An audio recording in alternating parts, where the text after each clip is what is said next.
আচ্ছা বলুন তো, আল্লাহর কোন বান্দা কোন মসজিদের সাথে রাগ করিয়া নামাজ না পড়লে মসজিদের কোনো ক্ষতি হবে? আরো জোরে বলেন।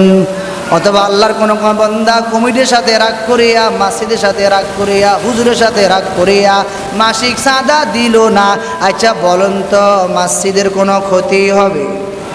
আরো জোরে বলেন।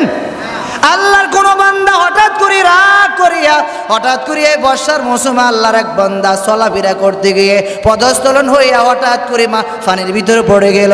আল্লাহর বান্দা নিয়ত করেছে আর আমি পানি ব্যবহার করব না। এই আব্বা জান ও আম্মা জান, একটু গভীর মনোযোগ দিয়ে শ্রবণ করেন তো, আর একটু বলেন তো, আল্লাহর কোন বান্দা পানি ব্যবহার না করিলে পানির কোনো ক্ষতি হবে? জোরে বলেন না। পানির কোনো ক্ষতি হবে? তো আপনি রাগ করে নামাজ না পড়লে আল্লাহর কোনো ক্ষতি হবে? আরো জোরে বলেন না কেন মিয়া? আল্লাহ, আপনি যদি রাগ করিয়া সেজদা আল্লাহকে না দেন আল্লাহর কোনো ক্ষতি হবে? আচ্ছা বলুন তো, এই এলাকাতে কি, এই সমাজে কি মানুষ আমরা নাকি আরো আছি? আরো জোরে বলেন, আমরা নাকি আরো আছি? আচ্ছা আমরা যারা নামাজ পড়ছি দুপুরে ভাত খাবো তো? জোরে বলেন না মিয়া। আচ্ছা যারা নামাজ পড়ে নাই, গত জুমা পড়ে নাই, এই জুমা পড়ে নাই, হয়তো অনেক আল্লাহর বান্দারা জুমান ঈদের নামাজও পড়ে নাই, আচ্ছা বলুন তো ওরা কি ভাত খায় কি খায় না? জোরে বলেন একটু, খায় কি খায় না? তাহলে বোঝা গেল আল্লাহ নামাজ পড়লো ভাত খাওয়ায়, না পড়লো ভাত খাওয়ায়। আল্লাহ পর্দা করলো ভাত খাওয়ায়, না করলো আল্লাহ ভাত খাওয়ায়। হজ করলো আল্লাহ ভাত খাওয়ায়, হজ না করলো আল্লাহ ভাত খাওয়ায়। দাড়ি রাখলো আল্লাহ ভাত খাওয়ায়, দাড়ি না রাখলো আল্লাহ ভাত খাওয়ায়। ঘরে আসতে কথা বললো আল্লাহ ভাত খাওয়ায়, আবার মাইক লাগায় কথা বললো আল্লাহ ভাত খাওয়ায়। পর্দা করলো আল্লাহ ভাত খাওয়ায়, বেপর্দা কো আল্লাহ ভাত খাওয়ায়। সুদখুরকে আল্লাহ ভাত খাওয়ায়, ঘুষখুরকে আল্লাহ ভাত খাওয়ায়। নামাজিকে আল্লাহ ভাত খাওয়ায়, বেনমাজিকেও আল্লাহ ভাত খাওয়ায়। ঠিক না বেঠিক? আরো ধরে বলেন ঠিক না বেঠিক? যারা দুনিয়াতে নাস্তিক মুরতাদ, আল্লাহকে আল্লাহ বলে স্বীকার করে না, নবীকে নবী মানে না, আল্লাহ পাকের হুকুম আহকাম মানে না, ওরাও সূর্যের তাপ গ্রহণ করে, আল্লাহ পাকে দেওয়া অক্সিজেন গ্রহণ করে, ওরাও দুনিয়াতে খায়। আর যারা হুকুম আহকাম মানে তারাও খায়। ঠিক না বেঠিক? আল্লাহ বুঝার তৌফিক দান করেন। আরো জোরে বলেন আমিন। আরো জোরে বলেন না আমিন। আসসালামু আলাইকুম ওয়া রাহমাতুল্লাহি ওয়া বারাকাতুহু।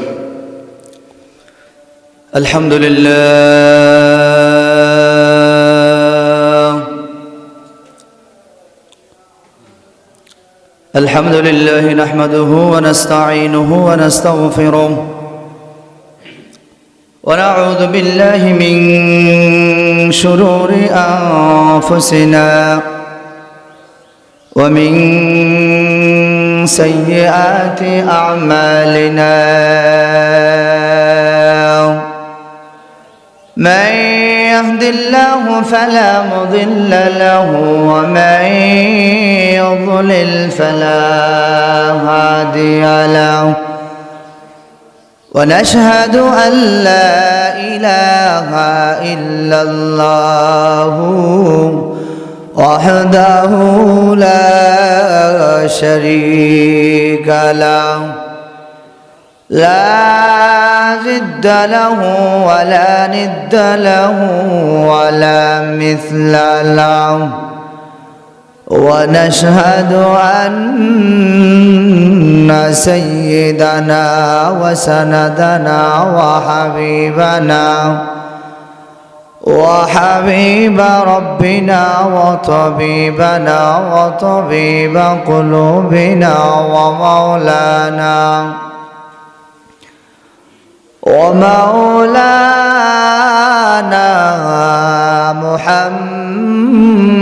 محمدا عبده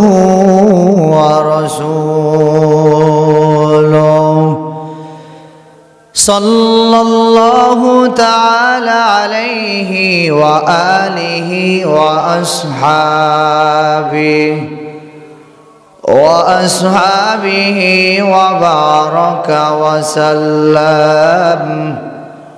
وبارك وسلم تسليما كثيرا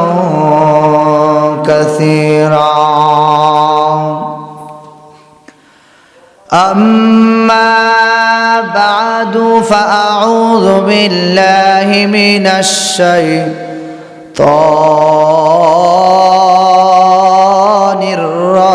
الرجيم بسم الله الرحمن الرحيم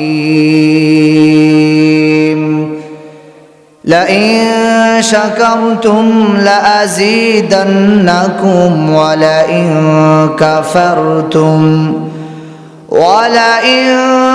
كفرتم إن عذابي لشديد وقال رسول الله صلى الله عليه وسلم ازهد في الدنيا يحبك الله وزهد فيما عند الناس يحبك الناس أو كما قال عليه الصلاة والسلام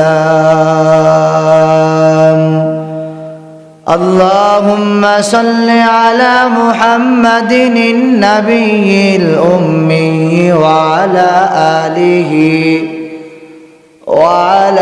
آله وسلم تسليما اللهم صل على سيدنا مولانا محمد وآله وأصحابه وبارك وسلم صلى الله على سيدنا محمد وآله وأصحابه وبارك وسلم بلغ العلا بكماله كشف الدجى بجماله حسنت جميع خصاله صلوا عليه وآله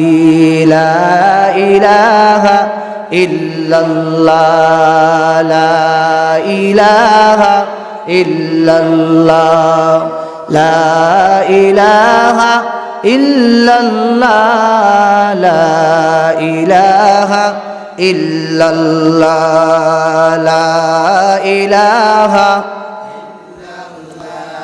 উঠিতে বসিতে ইল্লাল্লাহ চলতে ফিরতে ইল্লাল্লাহ খালে বিলে ইল্লাল্লাহ শয়নে স্বপনে ইল্লাল্লাহ হর হর দমে ইল্লাল্লাহ শ্বাসে প্রশ্বাসে ইল্লাল্লাহ লা ইলাহা ইল্লাল্লাহ লা ইলাহা ইল্লাল্লাহ লা ইলাহা ইল্লাল্লাহ লা ইলাহা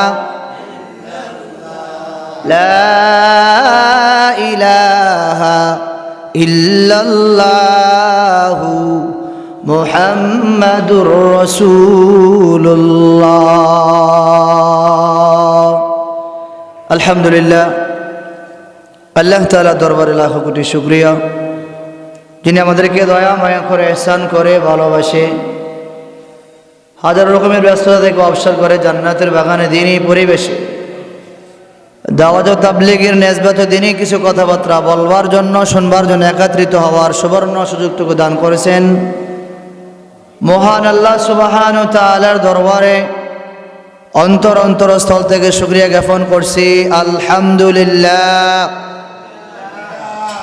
আমরা আজকে কথা শুনব শুকর গুজার আল্লাহ তাআলা যে বান্দাকে নিয়ামত দান করেছেন নিয়ামতের শুকর আদায় করা, কোন নিয়ামতের শুকর কিভাবে আদায় করা যায়, কিভাবে আদায় করতে হয়, তো আমরা সে সম্পর্কে কিছু কথাবার্তা আলোকপাত করব ইনশাআল্লাহ তাআলা। গত জুমায় আমাদের আলোচনা ছিল মুসা আলাইহিস সালাম আল্লাহ তাআলাকে প্রশ্ন করেছেন, আল্লাহ আপনার সকল প্রশ্নগুলি আমার কাছে ভালো লাগে, একটা বিষয় আমার কাছে কেমন একটা মনে হয়। আল্লাহ তাআলা বলছিলেন মুসা আলাইহিস সালাম, ও আমার পয়গম্বর যান আপনি শ্বাস করেন। আল্লাহ তাআলা পর্যায়ক্রমে মুসা আলাইহিস সালামকে বললেন, যাও ও আমার পয়গম্বর আপনি আমার হুকুম অনুযায়ী শ্বাস করা শুরু করলো। পর্যায়ক্রমে যখন নাকি দানগুলি অটোমেটিক হয়ে গেল, যখন নাকি এক জায়গায় স্তূপ করা হলো, ওখান থেকে যখন আবার দানগুলিকে মেশিনের সাহায্যে আলাদা করা হলো, দান এক জায়গায় চলে গেল, সেটা আরেক জায়গায় চলে গেল। মুসা আলাইহিস সালাম সেটাগুলি যখন আগুন লাগাই দিল, আল্লাহ পাক রব্বুল আলামিন বলেন, ও মুসা তুমি যে প্রশ্ন করেছো মানুষ আপনি বানাইলেন, আদর করে মানুষ বানাইয়া কিভাবে আবার জাহান্নামে দিবেন?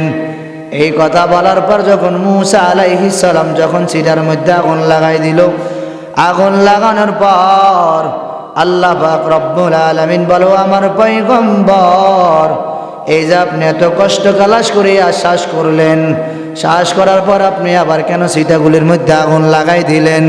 ঠিক তেমনি আপনার সিটাগুলি যেমন কোনো কাজে আসে না, আগাছা মনে করি আপনি যেমন আগুন লাগায়া দেন, ঠিক আমি তেমনি দুনিয়াতে যারা আমার হুকুম আকাম মানবে না, আল্লাহ পাকের গোলামি যারা করবে না, নবীর তরিকা যারা জিন্দেগি পরিচালনা করবে না, আমার হুকুম আকাম মানবে না, দিন ধর্ম যারা মানবে না, আল্লাহ পাকের হুকুম আকাম যারা ঠিক মতো আদায় করবে না, নবীর সুন্নাহ অনুযায়ী যারা জিন্দেগি পরিচালনা করবে না, নিজের মন চাহি জিন্দেগি চালাইবে, আমার ভালো লাগা আমি নামাজ পড়বো, ভালো লাগা আমি নামাজ পড়বো না, আমার কাছে ভালো লাগা আমি মেসওয়া করব, ভালো লাগে আমি মেসওয়া করব না, আমার কাছে ভালো লাগা আমি যাকাত দেব, আমার কাছে ভালো লাগে না আমি যাকাতও দেব না, আমার কাছে ভালো লাগা আমি হজ করতে যাব, বাইতুল্লাহ জিয়ারত করব, আমার কাছে ভালো লাগা না আমি বাইতুল্লাহ জিয়ারত করব না, আমার কাছে ভালো লাগা আমি এই জুমার নামাজ পড়ব, আমার কাছে ভালো লাগা না আমি এই জুমার নামাজ পড়ব না, আমার কাছে ভালো লাগা আমি দাড়িগুলি রাখবো, আবার কয়েকদিন পর আমার কাছে ভালো লাগা না আমি দাড়িগুলো আবার ছাড়বো, আমার কাছে ভালো লাগা আমি 2 দিন পর্দা করব, হাত পায়ের মোজা আমি ব্যবহার করব, চোখে আমি সানগ্লাস ব্যবহার করব, আবার আমার কাছে ভালো লাগে না আমি আবার পর্দা করব না। এটাকে দিন ধর্ম বলা হয় না, এটাকে বলা হয় নিজের স্বাধীনতা। আর এই স্বাধীনতা দিয়ে দুনিয়াতে জিন্দেগি পরিচালনা করলে রে বাবা, আখিরাতের ময়দান ওইখানে যাওয়ার পর শান্তির আশা করা যাবে না। দুনিয়াতে আমি আল্লাহ পাকের হুকুমে আসছি, আবার আমি দুনিয়া থেকে আল্লাহ পাকের হুকুমে আমি দুনিয়ার থেকে বিদায় হয়ে চলে যাব।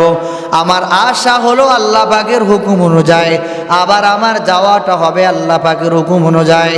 ও আব্বা জান, ও আম্মা জান, একটু বলেন তো চিন্তা ভাবনা করিয়া, এই যে আমি আল্লাহ পাকের হুকুমে দুনিয়াতে আসলাম, আবার আমি আল্লাহ পাকের হুকুমে দুনিয়ার থেকে বিদায় নিয়ে কবরে চলে যাব, এই যে মাঝখান দিয়ে যে একটা গ্যাপ আল্লাহ পাক আমাকে দান করলো, এই যে 70 বছর সময় দিয়ে মালিক আমাকে পাঠালো, 80 বছর সময় দিয়ে আল্লাহ আমাকে দুনিয়াতে পাঠালো, দুনিয়া থেকে আমি যখন কবরে যাব, এই কবরে যাওয়ার পর মালিক আমাকে প্রশ্ন করবেন, হ্যাঁ আব্দুল্লাহ বলো, এই যে আমি আল্লাহ দয়া করি 70 বছর দান করলাম, আমি আল্লাহ মায়া করি 80 বছর দান করলাম, আমি আল্লাহ 70 বছর দান করলাম, আমি আল্লাহ 90 বছর দান করলাম, এই 90 বছরে কত 5 বেলার নামাজ পাইলা, এই 90 বছরে কতবার তুমি রমজান মাসে রোজা পাইলা, এই 70 বছর বয়সের ভিতরে তুমি কতবার জুমার নামাজ পাইলা, একটু বলো কোন কারণে জুমার নামাজ আদায় করলা না,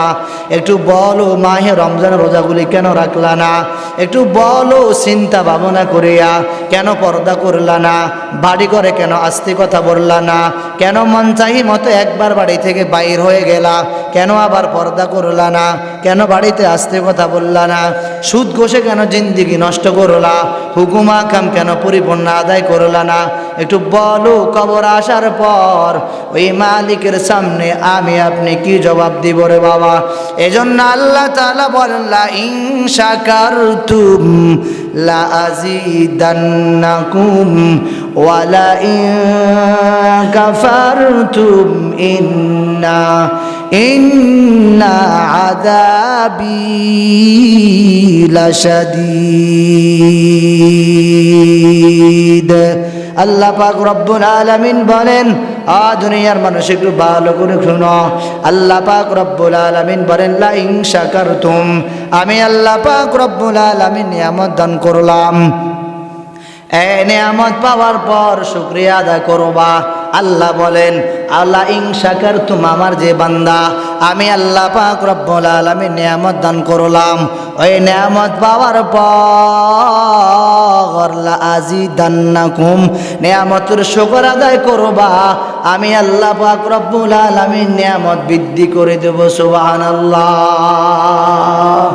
আল্লাহ বলেন ও মানুষ, আবার যখন ওয়ালা ইন কাফারতুম, আবার যখন শুকরিয়া আদায় করবা না, আমি আল্লাহ দুটি হাত দিলাম, এটা শুকরিয়া আদায় করবা, আমি আল্লাহ দুটি পা দিলাম, শুকর আদায় করবা, আমি আল্লাহ দেখার জন্য দুটি চোখ দিলাম, শুকর আদায় করবা, আমি আল্লাহ শোনার জন্য দুটি কান দান করলাম, শুকর আদায় করবা। তোমার মতো আমার মতো কত মানুষ দেখতে কত সুন্দর, ওই মানুষগুলি কথা বলতে পারে না, ওই মানুষগুলি চলাফেরা করতে পারে না, আল্লাহ পাক রব্বুল আলামিন আমাকে দুটি পা দিলেন, এই পা দিয়ে আমি আল্লাহ পাকের হুকুম আহকাম মানবো, এই দুটি পার আমি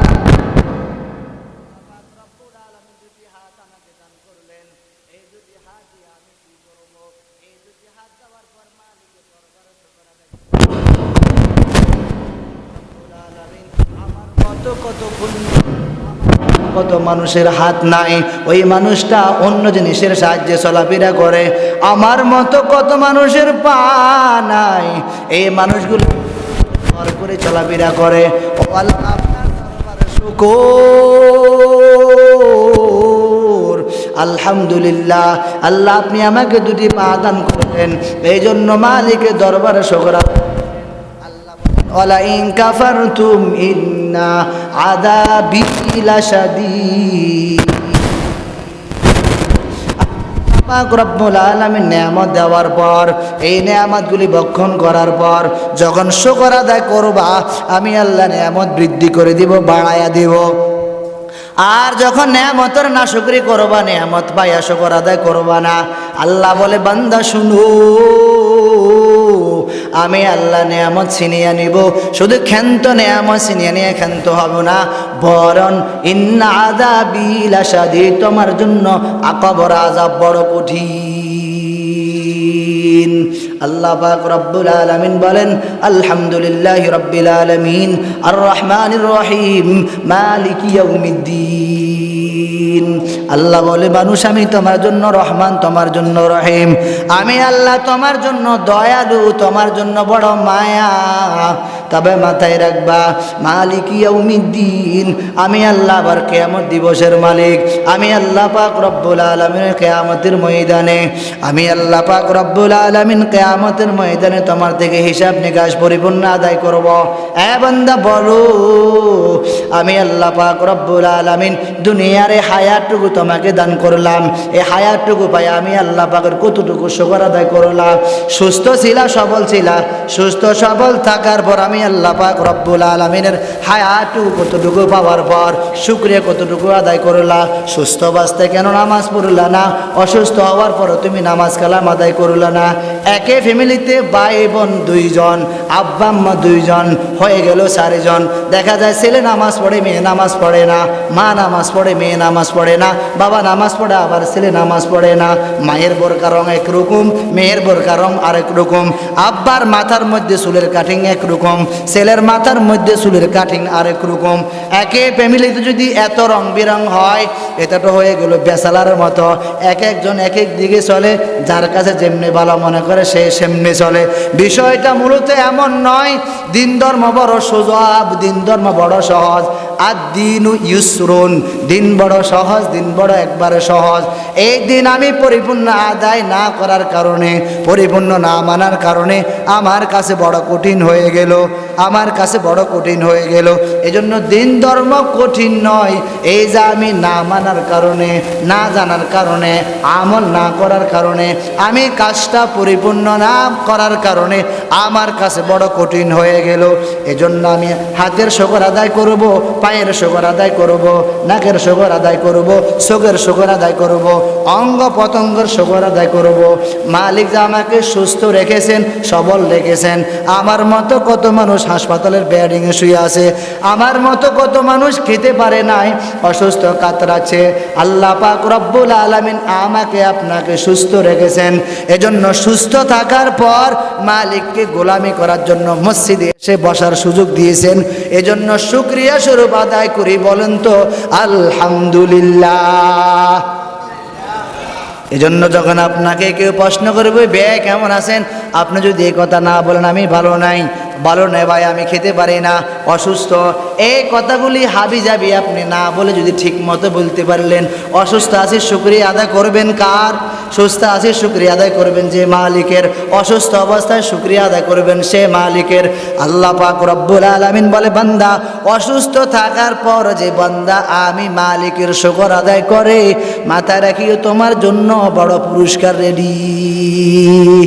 এজন্য যখন কেউ আপনাকে প্রশ্ন করবে ভাই কেমন আছেন, আপনি বলবেন আলহামদুলিল্লাহ। সুস্থ আছেন বলবেন আলহামদুলিল্লাহ, অসুস্থ আছেন বলবেন আলহামদুলিল্লাহ, সর্বহালতে বলবেন আলহামদুলিল্লাহ। আর এই আলহামদুলিল্লাহ বলার কারণে আল্লাহ পাক রব্বুল আলামিন আপনাকে পরিপূর্ণ যা দান করবেন। এখন আমি যখন কেউ প্রশ্ন করে ভাই কেমন আছেন, হুজুর ভালো নেই, খেতে পারি না, সন্তান বিদেশ থেকে কামারুজি ভালো নাই, বৃষ্টির কারণে চলাফেরা করতে পারি না, ব্যবসা বাণিজ্য ভালো নাই, চলাফেরা করতে পারি না, আমি অসুস্থ, এই কথাগুলি যদি আমি না বলে, যদি নাকি ওই জবান থেকে বলতাম আলহামদুলিল্লাহ, আল্লাহ পাক রব্বুল আলামিন এই কথা বলার কারণে আমাকে পরিপূর্ণ আল্লাহ পাক রব্বুল আলামিন তার প্রতিদান দান করবেন, বলেন সুবহানাল্লাহ। এজন্য নেয়ামতের শুকর আদায় করা চাই। নেয়ামতের শুকর আদায় কীভাবে করবেন? আল্লাহ পাক রব্বুল আলামিন অঙ্গ প্রত্যঙ্গ দিয়েছেন, হাত দিয়ে আপনি কোরআন শরীফ ধরার সুযোগ করে নেন, হাত দিয়ে আপনি ভালো ভালো জায়গায় স্পষ্ট করেন, পা দিয়ে আপনি ভালো জায়গাতে চলাফেরা করেন, এই চক্ষু দিয়ে দেখার আল্লাহ সুযোগ করে দিয়েছেন, এই চক্ষু দিয়ে আপনি ভালো জিনিস দেখার ভালো জিনিস দেখার জন্য চেষ্টা করেন। আল্লাহ পাক রব্বুল আলামিন শোনার জন্য কান দিয়েছেন, এই কান দিয়ে আপনি ভালো কিছু শোনার সুযোগ করে নেন, ভালো কিছু শ্রবণ করার আপনি অভ্যস্ত করে নেন। আল্লাহ পাক রব্বুল আলামিন আপনাকে পা দিয়েছেন, এই পা দিয়ে আপনি তাবলীগের ময়দানে যান, হজ করতে যান, আপনি ভালো ভালো কাজে যান, আজান দেওয়ার পর মসজিদে নামাজ পড়তে আসেন। আল্লাহ পাক রব্বুল আলামিন আপনাকে অঙ্গ প্রত্যঙ্গ দান করেছেন। দুনিয়াতে সবচাইতে মানুষের বড় আদালত হলো মানুষের বিবেক। এই বিবেক দিয়ে আপনি দুনিয়াতে অনেক কাজকর্ম করতে পারেন। আপনি এই বিবেকটা খাটাইয়া মালিকের হুকুম আকামগুলি পরিপূর্ণ আদায় করার জন্য চেষ্টা করেন। আল্লাহ পাকের নিদর্শনগুলি দেখে দেখে আপনি এক একটা জিনিস দেখিয়া শুকর আদায় করার চেষ্টা করেন। আল্লাহ পাক রব্বুল আলামিন বলেন, বান্দা আমি তোমাকে নেয়ামত দান করলাম, এই নেয়ামত পাইয়া তুমি শুকর আদায় করবা, আমি আল্লাহ পাক রব্বুল আলামিন নেয়ামত বৃদ্ধি করে দেব। ও বান্দা, আমি যখন নেয়ামত দান করব, আমি আল্লাহ পাক রব্বুল আলামিন নেয়ামত দেওয়ার পর এই নেয়ামত যখন পায় আবার যখন শুকরিয়া আদায় করবা না শুকরিয়া করবা, পায়া বলবা আমি পাই নাই, আমাকে দেওয়ার পর বলবা আমি দেই নাই। তুমি ইচ্ছা করলে 5 বেলার নামাজ যত সময় পড়তে পারো বান্দা পড়লা না, ইচ্ছা করলে তুমি ভালো কাজগুলি করতে পারো করলা না। এই সুযোগ সুবিধা পাওয়ার পর তুমি যখন ভালো কাজ করবা না, আল্লাহ পাকের দরবারে যায়া লাঞ্ছিত অপমানিত হওয়া ছাড়া বিকল্প কোনো পথ থাকবে না। আল্লাহ পাক রব্বুল আলামিন আমাদেরকে মালিকের শুকর আদায় করার তৌফিক দান করেছেন, বলেন আমিন। আরো জোরে বলেন আমিন। এজন্য আমরা জায়গা যতটুকু চেষ্টা করব, যত সম্ভব চেষ্টা করব আল্লাহ পাকের হুকুমা কামগুলা মালিকের গোলামিগুলো পরিপূর্ণ আদায় করার জন্য। আল্লাহ পাক রব্বুল আলামিন হাবিব বলেন, قال رسول الله صلى الله عليه وسلم ازهد في الدنيا يحبك الله وزهد فيما عند الناس يحبك الناس। ও দুনিয়ার মানুষ, দুনিয়ার মোহ হইতে পরশ করো, দুনিয়ার লোভ লালসা হইতে পরশ করো, তাহলে দুনিয়াওয়ালারা তোমাকে ভালোবাসবে। তুমি যখন দুনিয়া ইজহাদু ফিদ দুনিয়া ইউহিব্বুকাল্লাহ ওয়াজহাদু ফীমা ইনদান নাসি ইউহিব্বুকান নাস। আল্লাহ পাকের হাবিব ভিন্ন জায়গায় বলেন, ক্বালা রাসূলুল্লাহি সাল্লাল্লাহু আলাইহি ওয়াসাল্লাম, হুব্বুদ দুনিয়া রাসু কুল্লি খতিয়া। দুনিয়ার মোহাব্বত হলো সমস্ত গুনাহের মূল। এজন্য আপনি যখন কোনো কাজ করবেন মন প্রাণ দিয়া কাজটা করবেন। আপনি যখন মাঝে মাঝে বলেন, ও আমার প্রিয় মানুষ, আমি তোমাকে মনে প্রাণে ভালোবাসি, এজন্য ভালোবাসাটা যদি নাকি আধা আধা হয়, ওখানে ভালোবাসা অন্ততপক্ষ টিকবে না। ভালোবাসা যদি পরিপূর্ণ হয়, তখন আল্লাহ পাকের পক্ষ থেকে কিছু পাওয়া যাবে। আপনি আল্লাহ পাক রব্বুল আলামিনকে সন্ধ্যাও ডাকতে থাকেন, সকালেও ডাকতে থাকেন, দুপুরও ডাকতে থাকেন, আসরও আপনি মালিকে ডাকতে থাকেন, এশাও আপনি ডাকতে থাকেন, ফজরও আপনি মালিকে ডাকতে থাকেন। যখন আপনি বারবার বারবার ডাকবেন, আল্লাহ পাক রব্বুল আলামিন বলবে, বান্দা লাব্বাইক লাব্বাইক। এজন্য সব সময় মালিকের শুকরিয়া আদায় করবেন। এজন্য শুকরিয়া আদায় করলে আপনার জন্য ফায়দা। আপনি যদি বলেন আমি ভালো নাই, তো হচ্ছে বলেন তো ভালো রাখার মালিক কে? সুস্থ রাখার মালিক কে? অসুস্থ রাখার মালিক কে? তাহলে আমি সর্বহালাতে যখন আমাকে কেউ প্রশ্ন করবে আপনি কেমন আছেন, আমি কি বলবো? একটু জোরে বলেন না, আমি কি বলবো? আরো জোরে বলেন না। আপনাকে কেউ যখন প্রশ্ন করবে কেমন আছেন, আপনি বলবেন আল। আপনি যদি বলেন ভালো না, আচ্ছা বলেন তো ভালো রাখলো কে? আপনি যদি বলেন আমি অসুস্থ, অসুস্থ করব কে? আপনি যদি বলেন আমার মন মানসিকতা ভালো নাই, মন মানসিকতা ভালো করার মালিক কে? আরে বাবা, দুনিয়ার মানুষ তো রং বেরঙের মিথ্যা কথা দিয়ে আপনাকে ধোঁকা দেয়। আল্লাহ বলেন অমাকারু অমাকারাল্লাহ আল্লাহু খায়রুল মাকিরিন। ও দুনিয়ার মানুষ শুনো, আজকে তো দুনিয়ার প্রেমিকারা দুনিয়ার প্রেমিককে কত রঙের ধোঁকা দেয়, সত্যকে মিথ্যা বানায়, মিথ্যাকে আবার সত্য বানায়, মাঝে মাঝে রং বেরঙের কথা কয়। আছে না নাই? আরো জোরে বলেন না কেন, আছে না নাই? অনেক মানুষ দেখবেন সকালবেলা দোকানে আসবার, বিকাল বেলা বাড়ি যাবে। এই লোকটা দোকানে বসিয়া ডাইন হাতে সিগারেট নিয়া, বাম হাতে চা নেয়া, সাথে একটা ফান দিয়া দুনিয়ার যত রঙের মিথ্যা কথা আছে সব মিথ্যা কথা বসিয়া দোকানে দোকানে বসিয়া বসিয়া বলতে থাকে। আল্লাহ রে বান্দার মুখ দিয়া সুবহানাল্লাহ বাহির হয় না, আলহামদুলিল্লাহ বাহির হয় না, আস্তাগফিরুল্লাহ বাহির হয় না, লা হাওলা ওয়ালা কুওয়াতা ইল্লা বিল্লাহ বাহির হয় না। বাহির কেমনে হবে? কারণ বান্দা তো সব সময় অন্যের ফিকিরে, অন্যকে নিয়ে ব্যস্ত থাকে। ওই লোকটা জানি কি করে, ওই মহিলাটা জানি কি করে, ওই ছেলেটা জানি কি করে, ওই দোকানদারটা জানি কেমন, ওই দোকানে চার মধ্যে ভালো চিনি পাওয়া যায় না, ওই দোকানে চার মধ্যে ভালো করে দুধ দেয় না। বান্দা তো অন্যের চিন্তায় চিন্তিত হতে হতে নিজে যে নামাজ পড়তে হবে, নিজের যে একটা নামাজ আছে, নিজের একটা হাসরের ময়দান কিয়ামত কায়েম হবে, আমি যে মালিকের সামনে দণ্ডমান হতে হবে, এই বান্দা অন্যের চিন্তা করতে করতে নিজের কথা ভুলে গেল। এজন্য অন্যের চিন্তা করতে করতে নিজের নামাজের খবর নাই, অন্যের চিন্তা করতে করতে নিজের পর্দার খবর নাই, অন্যের চিন্তা করতে করতে আজান দিলে আর নামাজের কথা বান্দার মনে থাকে না।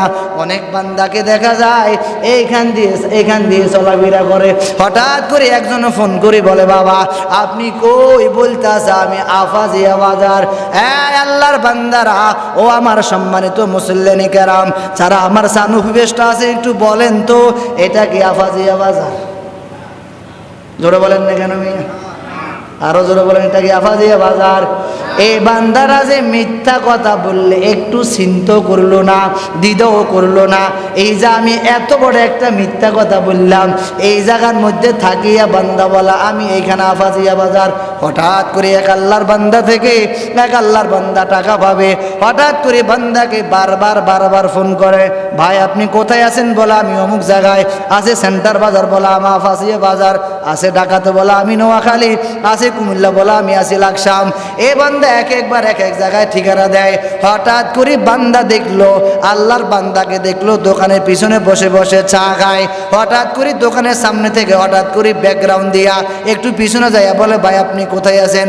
হঠাৎ করে বান্দাকে ধরেন হঠাৎ করে পাইলো আফাজিয়া বাজার, অথবা ধরুন পাইলো মস্কালিয়া ধরুন, অথবা নিউ মার্কেটে কোনো একটা ভালো একটা ঢাকা হোটেলে দেখার পর বান্দা দেখলো হোটেলের মধ্যে বসে বসে চা খায় অথবা বান্দা কফি খায়। হঠাৎ করে দেখিয়া বান্দাকে একটু ব্যাকগ্রাউন্ড করে পিছনে যাইয়া ফোন দিয়ে বললো, বাবা আপনি কোথায় আছেন? বলা আমি তো এখন আছি সেন্টার বাজার। কোন পাশে আছেন? আমি দোকানের গল্লির একবারে পশ্চিমাথায় শেষ দোকানে বসে আছি। হঠাৎ করে ফোনটা কাটিয়া সামনে আসি, বলা আসসালামু আলাইকুম। ওয়ালাইকুম আসসালাম। আচ্ছা বলুন তো এটা কি ঢাকা হোটেল নাকি সেন্টার বাজার? এটা কি মুস্কালি বাজার নাকি সেন্টার বাজার? কোন এটা তো মুস্কালি বাজার। এই যে আপনি একটু আগে বললেন যে এটা সেন্টার বাজার। ভাই ওই যে টাকা পাবেন এই জন্য আমি মিথ্যা কথা বললাম। আচ্ছা বলুন তো এই জাতীয় মানুষ দেশে আছে না নাই? আরো জোরে বলেন না, আরো জোরে বলেন না, আছে না নাই?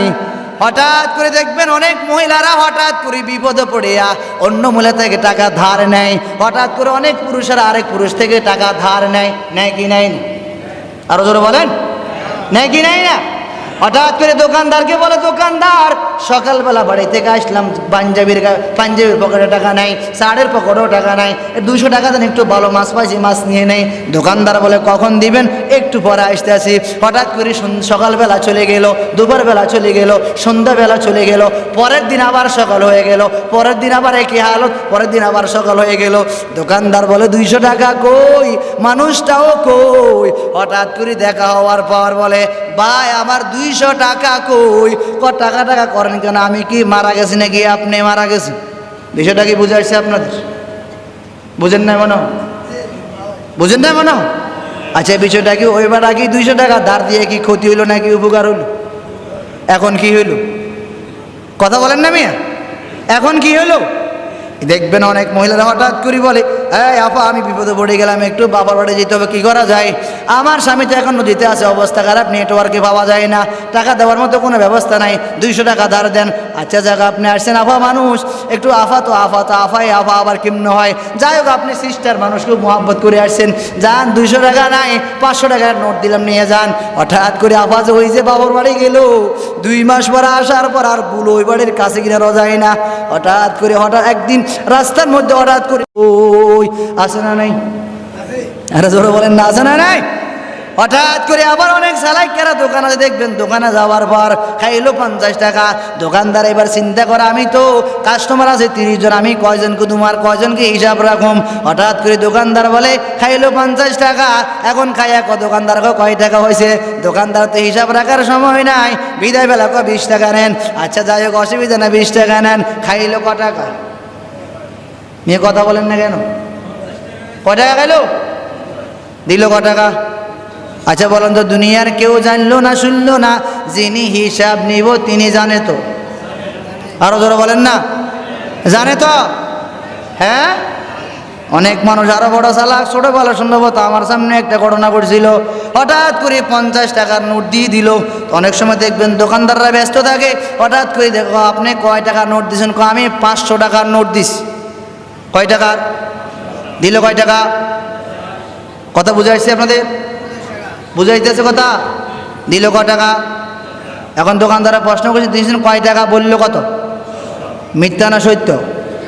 এই কথা কইতে চিন্তা করে না, এই কথাটা বলতে চিন্তা করলো না। এখন দোকানদার কত হলো? 40 টাকার মাল হলো, তাহলে আর কত আছে? 460 টাকা ফেরত দেন। আহা, কত দেন? 460 টাকা দিলাম। কত? কিরে বাবা আপনারা কি বোমা টোবা আসেননি কোনো? কথা বলেন না কেন মেয়ে? দিল কত? হ্যাঁ কথা বলেন নাকি? দিল কত? এখন নিল কত? 600। কেউ দেখলো না, কেউ জানলো না শুনলো না, জানে কে? আরো ধর বলেন, জানে কে?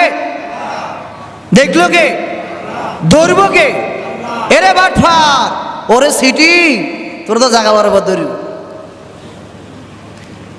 এ সিটিং তোর জায়গা বরাবর ধরিব, দুনিয়ার কেউ না ধরলো তোর জায়গা বরাবর দিবে লাগে, দুনিয়ার কেউ দেখলো না। আপনি সুস্থ অসুস্থর বান করে এমনি উঠি রয়েছেন, একেবারে ধরে মরে গেছেন, একেবারে নাই। একজন ওকে আরে মনে গেছো কি নিলে ফট না না নিলে পড়িচ্ছে এমন জুতো এই নিলে পড়িচ্ছে অবজাতে আসি নিলে আর পরে পড়িস কত আজান দিছি না অসুস্থ অসুস্থ I am very very sick, আমি খুব অসুস্থ, এটা সুস্থ হলে তারপরে যাবে। আচ্ছা বলুন তা আপনি যেন সুস্থ না অসুস্থ দুনিয়ার কেউ জানলো না, জানে কি? আরে মিয়া কথা বলেন না কেন, জানে কে?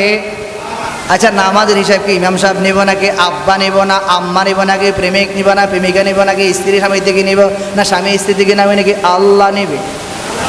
জোরে বলেন না। কেয়ামতের ময়দান আগে কি মাসের হিসাব না বাজারের হিসাব নাকি নামাজের হিসাব জায়গা জমিনের হিসাব? আমি কথা বলেন না আগে কিসের হিসাব? আউয়ালু মা ইউহাসাবু বিহিল আবদু ইয়াউমাল কিয়ামাতিস সালাহ। উম্মতের দল কিয়ামতের ময়দানে আগে নামাজের হিসাব হবে। এখন নামাজের কথা আসলে কেন? আচ্ছা 5 বেলা নামাজ পড়তে গিয়ে টাকা লাগে, কষ্ট হয়, কোনো অসুবিধা হয়, কথা বলেন না কেন মিয়া? আপনি এখান থেকে কারো বাড়িতে বেড়াতে যাবেন, খালি হাতে না কিছু নিতে হবে, এই কথা বলেন না কেন মিয়া? আপনি এক বাড়িতে বারবার গেলে মজা আছে? হ্যাঁ, এক বাড়িতে বারবার গেলে মজা আছে? মজা নেই। আচ্ছা মসজিদে বারবার আসলে কি অশান্তি লাগে না শান্তি লাগে? আচ্ছা পৃথিবীর বুকে এ পর্যন্ত কোনো ব্যক্তি কইছিল যে এখানে উঠতে কমু আব্বা? কে বলছিল? আপনাকে বলছেন? মানে এখানে হাত রইতে প্রতিদিন আল্লাহ কইতো, আজকের আল্লাহ কমু না, প্রতিদিন আল্লাহ কইতে স্বাদ লাগে না বা ভালো লাগে না, রস টস লাগে না, আজকের আল্লাহ কমু না, কমু আব্বা।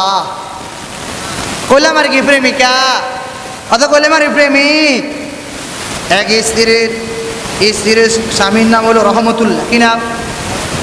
কি নাম? কার নাম? স্বামীর নাম কি? হঠাৎ করে স্ত্রী এত মায়া, এখন স্ত্রী যখন নামাজ পড়ে, যখন নামাজ শেষে সালাম ফিরায়, আসসালামু আলাইকুম ওয়া রাহমাতুল্লাহ বলে না, কো আসসালামু আলাইকুম আঙ্গো ঘরের হেতেন। কি গো?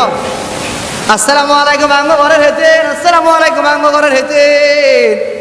এখন একজন বুয়াজি টুয়াজি মাঝে মাঝে আসে না, কো বুয়াজি সমস্যা কি হেতেন হেতেন করেন কা? কো আমরা গো হেতেনের নাম রহমতুল্লাহ, স্বামীর নাম কেমনে মুখে দিয়ে নেই, হেল্লা কইলাম আসসালামু আলাইকুম আঙ্গো ঘরের হেতে। এ কথার বলার মানে হলো আগেকার স্ত্রীরা স্বামীকে এত বেশি অত্যন্ত শ্রদ্ধা সম্মান করত, স্বামীর নাম মুখে নিতে ভয় পেত, মুখে নিত না ভুলে। আর এখন কত নাম ধরে রাখো, কয়ো আহেন ভাত খাই যান না, নাম ধরি বলে। এখন বলাবো না আব্বারে কত নাম ধরে বলে, আব্বা আব্বা কইতো না, আলে মিয়া এ ভাত খেতে মা বললাম আমি যাও তো বলো বাবা গো আকরাম ভাত খেতে তোর মা বলা তো বলা আলী বাবা আপনার মা ভাত খেতে বলা। কোন দেশে আইলাম, কোন ব্যক্তির দেশে শুরু হইল? আব্বা নাম ধরি বলা, আব্বারও নাম ধরি বলা, মাইয়া কো মা জরি না, মা কো আজ জরি না, তো একজনের জরি না, জরিনের মা জরি না, বলা নাম ধরি বলা। আল্লাহ এ সমস্ত কুসংস্কার থেকে আমাদেরকে হেফাজত করে চিল্লা বলেন আমিন। এই কিছু কুসংস্কার আছে, সংস্কার হইল দেখবেন আমাদের দেশে মাঝে মাঝে আগেরকার কিছু মুরব্বীরা আছে, অমুক মাসে পুত্রবধূকে বেড়াতে দেওয়া যাবে না, মানে পুত্রবধূকে কোথাও দেওয়া যাবে না। আবার অনেকে বলে রবিবারে বাঁশ কাটা যাবে না, কথা কি বুঝেন? হ্যাঁ, রবিবারে বাঁশ কাটা আছে না, এগুলি কলস দুইটা একসাথে রাখা যাবে না, ঝাড়ু দুইটা একসাথে রাখা যাবে না, অমুক মাসে ঘরের কাজ করা যাবে না, অমুক মাসে পুত্রবধূকে বেড়াতে দেওয়া যাবে না, আছে না নাই? আচ্ছা বলেন তো, যারা এই সকল কথাবার্তা বলে রবিবারে বাঁশ কাটা যাবে না, পুত্রবধূকে বেড়াতে দেওয়া যাবে না, এই মাসে বেড়াতে দিতে নাই, কুসংস্কার, খারাপ লাগে, ঘর থেকে বাইর হওয়া যাবে না, এই সমস্যা। আচ্ছা বলেন তো, যদি কোনো মানুষ আচ্ছা যে ব্যক্তি এই কথা বললো রবিবারে বাঁশ কাটা যাবে না, আচ্ছা বলেন তো ওই ব্যক্তি যদি রবিবারে মারা যায় কি বাঁশ লাগবে না? জোরে বলেন তো। দুনিয়াতে কত চালাকি করবেন আঙ্গ হুজুর লইয়া, কত রঙের বাঁশ দিবেন মাথায় রাখিন, ওই তো হুজুর লাগে যাই তো হুজুর আরো আসতে কোন, আরো আসতে কোন। তো আপনি ভালোবাসেন আর বাস দেন, এতে কোনো সমস্যা নাই। আমার আপনার জানাজা আমার মতো কোনো দাড়িওয়ালা আর টুপিওয়ালা পড়াইবে, ঠিক না ঠিক একটু চিল্লাই বলেন না। তো বাস দেওয়ার দরকার নাই, ভালোবাসা দেন। ভালোবাসা ওই ব্যক্তিকে যে তোমাকে ভালোবাসে, সেটা প্রকৃত ভালোবাসা নয়, বরং তুমি যাকে ভালোবাসো সেটা প্রকৃত ভালোবাসা নয়, বরং যে তোমাকে ভালোবাসে সেটা হলো প্রকৃত ভালোবাসা। অনেক সন্তান আব্বা আম্মাকে ইজ্জত দেয় না, সম্মান করে না, কদর করে না, আব্বাকে আব্বা বলে না, আম্মাকে আম্মা বলে না। আম্মা এই কথা বললে সন্তান আরেক কথা বলে, মাকে সন্তান বলে এই কাজটা করবা, সন্তান বলে আমি এই কাজ করব না। আব্বা বলে আমার পানের সন্তান এই কাজ করবা, সন্তান বলে আমি এই কাজ করব না। আচ্ছা বলেন তো, সন্তান যদি আব্বাকে আব্বা না বলে আব্বার কোনো ক্ষতি হবে? জোরে বলেন। মেয়ে যদি মাকে মা না বলে মার কোনো ক্ষতি হবে? আচ্ছা বলুন তো, আল্লাহর কোনো বান্দা কোনো মসজিদের সাথে রাগ করিয়া নামাজ না পড়লে মসজিদের কোনো ক্ষতি হবে? আরো জোরে বলেন। অথবা আল্লাহর কোনো বান্দা কমিটির সাথে রাগ করিয়া, মসজিদের সাথে রাগ করিয়া, হুজুরের সাথে রাগ করিয়া মাসিক চাঁদা দিল না, আচ্ছা বলুন তো মসজিদের কোনো ক্ষতি হবে? আরো জোরে বলেন। আল্লাহর কোন বান্দা হঠাৎ করে রাগ করিয়া, হঠাৎ করে এই বর্ষার মৌসুমে আল্লাহর এক বান্দা চলাফেরা করতে গিয়ে পদস্থলন হইয়া হঠাৎ করে পানির ভিতরে পড়ে গেল। আল্লাহর বান্দা নিয়ত করেছে আর আমি পানি ব্যবহার করব না। এই আব্বা জান ও আম্মা জান, একটু গভীর মনোযোগ দিয়ে শ্রবণ করেন তো, আর একটু বলেন তো, আল্লাহর কোন বান্দা পানি ব্যবহার না করিলে পানির কোনো ক্ষতি হবে? জোরে বলেন না। পানির কোনো ক্ষতি হবে? তো আপনি রাগ করে নামাজ না পড়লে আল্লাহর কোনো ক্ষতি হবে? আরো জোরে বলেন না কেন মিয়া? আল্লাহ, আপনি যদি রাগ করিয়া সেজদা আল্লাহকে না দেন আল্লাহর কোনো ক্ষতি হবে? আচ্ছা বলুন তো, এই এলাকাতে কি, এই সমাজে কি মানুষ আমরা নাকি আরো আছি? আরো জোরে বলেন। আমরা নাকি আরো আছি? আচ্ছা আমরা যারা নামাজ পড়ছি দুপুরে ভাত খাবো তো? জোরে বলেন না মিয়া। আচ্ছা যারা নামাজ পড়ে নাই, গত জুমা পড়ে নাই, এই জুমা পড়ে নাই, হয়তো অনেক আল্লাহর বান্দারা জুমান ঈদের নামাজও পড়ে নাই, আচ্ছা বলুন তো ওরা কি ভাত খায় কি খায় না? জোরে বলেন একটু। খায় কি খায় না? তাহলে বোঝা গেল আল্লাহ নামাজ পড়লো ভাত খাওয়ায়, না পড়লো ভাত খাওয়ায়। আল্লাহ পর্দা করলো ভাত খাওয়ায়, না করলো আল্লাহ ভাত খাওয়ায়। হজ করলো আল্লাহ ভাত খাওয়ায়, হজ না করলো আল্লাহ ভাত খাওয়ায়। দাড়ি রাখলো আল্লাহ ভাত খাওয়ায়, দাড়ি না রাখলো আল্লাহ ভাত খাওয়ায়। ঘরে আসতে কথা বললো আল্লাহ ভাত খাওয়ায়, আবার মাইক লাগায় কথা বললো আল্লাহ ভাত খাওয়ায়। পর্দা করলো আল্লাহ ভাত খাওয়ায়, বেপর্দাকে আল্লাহ ভাত খাওয়ায়। সুদখুরকে আল্লাহ ভাত খাওয়ায়, ঘুষখুরকে আল্লাহ ভাত খাওয়ায়, নামাজিকে আল্লাহ ভাত খাওয়ায়, বেনমাজি কেউ আল্লাহ ভাত খাওয়ায়। ঠিক না বেঠিক? আরো ধরে বলেন ঠিক না বেঠিক? যারা দুনিয়াতে নাস্তিক মুরতাদ, আল্লাহকে আল্লাহ বলে স্বীকার করে না, নবীকে নবী মানে না, আল্লাহ পাকের হুকুম আহকাম মানে না, ওরাও সূর্যের তাপ গ্রহণ করে, আল্লাহ পাকে দেওয়া অক্সিজেন গ্রহণ করে, ওরাও দুনিয়াতে খায়। আর যারা হুকুম আহকাম মানে তারাও খায়। ঠিক না বেঠিক? আল্লাহ বুঝার তৌফিক দান করেন। আরো ধরে বলেন আমিন। আরো ধরে বলেন না আমিন।